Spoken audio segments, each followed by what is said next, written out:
नमस्कार। क्या आपने कभी बाइबिल में यह कहते हुए सुना है कि यदि तुम्हारे पास दो है तो एक दो? ऐसा लगता है कि हमारे कुछ कॉर्पोरेट दिग्गज इससे भी आगे निकल गए हैं और अब तब भी दान देने में कामयाब रहे हैं जब उनके पास कुछ भी नहीं था। घाटे में अपना व्यवसाय चलाते हुए ये निगम चुनावी बांड के माध्यम से राजनेताओं को सैकड़ों करोड़ रुपए देने में कामयाब रहे। चुनावी बांड सूची में शीर्ष 200 कंपनियों में से कम 16 ने तब भी दान दिया जब वे पिछले 3 साल से लगातार घाटे में चल रहे थे।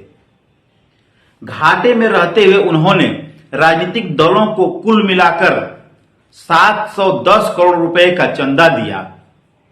इसमें से 460 करोड़ रुपए यानी 60% से अधिक भारतीय जनता पार्टी को मिले। इन कंपनियों ने अपने शेयरधारकों और मालिकों के लिए पैसा नहीं कमाया, फिर भी राजनीतिक दलों को गुप्त रूप से धन दान करने के लिए धन जुटाते रहे। चुनाव आयोग और भारतीय रिजर्व बैंक ने ऐसे संदिग्ध दान के बारे में अपनी आशंकाएं साझा की थी जब भाजपा सरकार ने 2017 में 4 कानूनों में संशोधन करके चुनावी बांड योजना की थी। जैसे कि पहले रिपोर्टर्स कलेक्टिव ने रिपोर्ट किया था, उन्हें डर था कि इस योजना ने सेल कंपनी और अन्य लोगों को भारत और विदेशों से बेहिसाब और कर रहित धन को राजनीतिक दलों में प्रवाहित करने की अनुमति दी है। चुनावी बांड योजना में लाए गए संशोधनों से पहले कोई कंपनी पिछले 3 वित्तीय वर्ष में अर्जित औसत लाभ का 7.5% तक दान कर सकती थी। ऐसा यह सुनिश्चित करने के लिए किया गया था कि वे केवल कुछ व्यवसाय करने वाली वैध कंपनियों को ही दान मिल सके। इसका मतलब था कि कंपनी को मुनाफा कमाना था और वो कितना दान दे सकते हैं, इसकी एक सीमा थी। उदाहरण के लिए, यदि किसी कंपनी ने 3 साल तक औसतन 100 रुपए का लाभ कमाया तो उसे चौथे वर्ष में केवल 7.5 रुपए दान की अनुमति थी। यह सामान्य ज्ञान था कि अपने मुनाफे में से अधिक दान देने वाली कोई भी कंपनी काले धन को राजनीति में लाने में शामिल हो सकती है।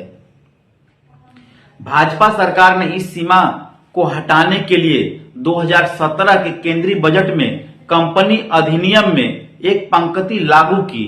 कुछ सबसे बड़े दानदाताओं की कॉर्पोरेट फाइलिंग के साथ साथ चुनावी बांड के खुलासे की जांच करने पर इस संशोधन द्वारा फैलाई गई वित्तीय बाजीगरी का डरावना आकार स्पष्ट हो जाता है। रिपोर्टर्स कलेक्टिव ने बांड के माध्यम से दान देने वाली शीर्ष 200 फर्मों द्वारा पिछले 3 वर्षों की कॉर्पोरेट फाइलिंग का विश्लेषण किया। यदि 7.5% की सीमा बरकरार रखी गई होती तो इन 200 कंपनियों में से 16 को राजनीतिक दलों को 1 रुपया भी चंदा देने की अनुमति नहीं होती। इसके अलावा इन 200 फर्मों को इस साल कुल मिलाकर 21 लाख रुपए दान देने की अनुमति होगी। लेकिन सच्चाई यह है कि इन कंपनियों ने मिलकर राजनीतिक दलों को 8,700 करोड़ रुपए का चंदा दिया।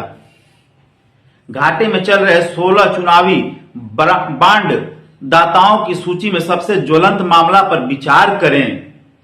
इस सूची में अग्रणी टेलीकॉम दिग्गज भारती एयरटेल ने वित्तीय वर्ष 2020-21 और 22-23 के बीच औसतन 9,716 करोड़ रुपए का घाटा दर्ज किया है।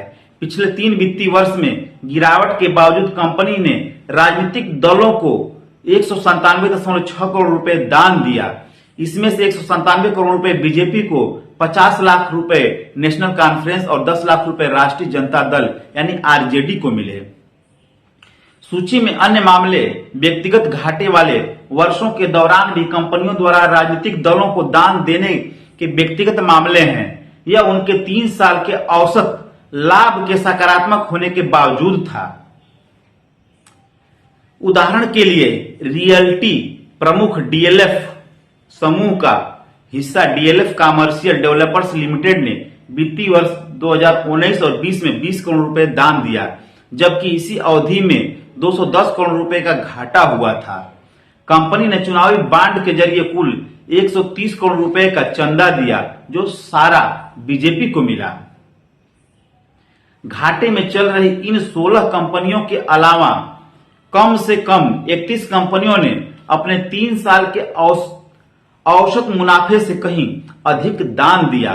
कोलकाता स्थित शराब वितरण company castle liquor private limited ने पिछले 3 वर्षों में मुश्किल से औसतन 6 लाख रुपए से अधिक का प्रबंध किया, लेकिन राजनीतिक दलों को 7.5 करोड़ रुपए यानी 118 गुना अधिक दान दिया। लगभग 90% या 6.8 करोड़ रुपए बीजेपी को और बाकी 70 लाख रुपए राजद को गए।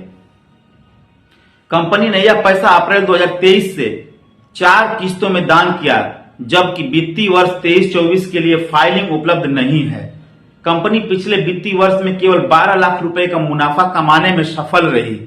पिछले 3 वर्षों में कंपनी ने 5 लाख रुपए, 2 लाख रुपए और शून्य मुनाफा कमाया।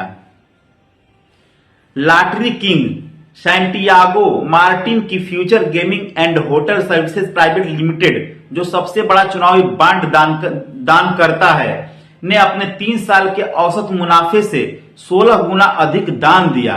इसने कुल 1368 करोड़ रुपए का दान दिया, जिसमें 540 करोड़ रुपए से अधिक तृणमूल कांग्रेस टीएमसी को, 509 करोड़ रुपए द्रविड़ मुन्नेत्र कंडम को, 159 करोड़ रुपए वाईएसआर को, कांग्रेस को 100 करोड़ रुपए, बीजेपी को 80 लाख रुपए दिए गए। सिक्किम क्रांतिकारी मोर्चा और सिक्किम डेमोक्रेटिक फ्रंट को 50 लाख रुपए।